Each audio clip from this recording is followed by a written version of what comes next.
Nathan Cox here. I'm about to install a garbage disposal, so I'm going to give you guys a few tips on what to look for here when you're doing it. Let me show you first of all one mistake I see happens a lot. Right here, you can see the old garbage disposal. You can see, the flange kit here, and you see the rubber washer hanging out here. That should never be there. For those ones that come with the rubber washer should be on below the sink. And what you put, so for those of you who just thought, well, what seals it up here? Well, if you read the instructions, you use either 100% silicone caulk, and you just put it underneath that in between the sink and your mounting flange, or use plumber's putty. So everything else should be down below here. This is a very old garbage disposal. But when you do this here with the rubber washer, that means it sets the flange up above the sink, and the sink never 100% drains right. So that's always an issue right there. Makes it dirty. It just, looks filthy like that, to be honest. Here's a new garbage disposal. Here's the mounting brackets. Alright, as you see here, this one doesn't even come with a rubber washer. It does have this little paper sleeve here. Now that paper sleeve does not go on top.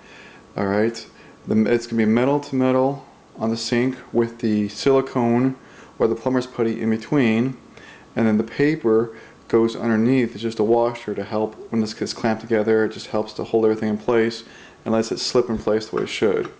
So, like I said, take a look at your instructions if that was confusing, but there is no rubber washer that goes on top of the sink.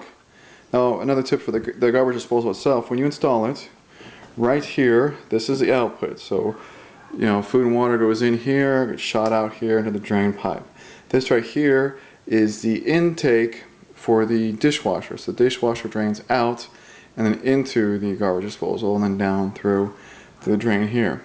What you have down in here, which I won't have enough light to see it, but down there's a little plug.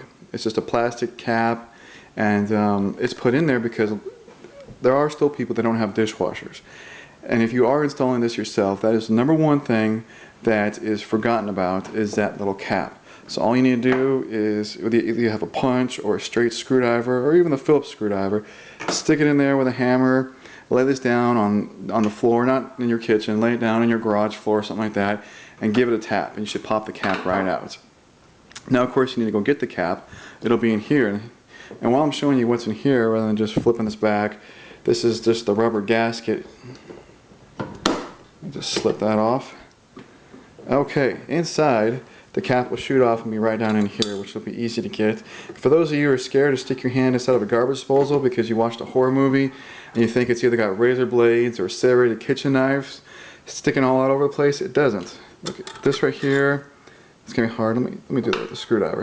It's got two metal paddles. Okay, there's one metal paddle right there. It's on a pivot joint, so if it hits something hard, it'll spin around. And there's another one right there. Okay, and it basically works like a big electric cheese grater, if you will. When it spins, it throws the food to the outside. The paddles push it against the outside wall. You see those notches? Those notches slice up the food, and they're not even sharp. You can reach in there, and it's not going to cut you. But it shreds the food up and then flushes it out through the drain. So there you go. A garbage disposal is really not something that comes out of a horror flick. It's really a simple device. There's a couple of good tips. Now, as far as using the garbage disposal, a lot of people, as they're rinsing off the plates, they keep shoving all the food down there and then wait till they've gotten all the food in there before they hit the switch to turn it on. Okay, that's really a bad way to run a garbage disposal.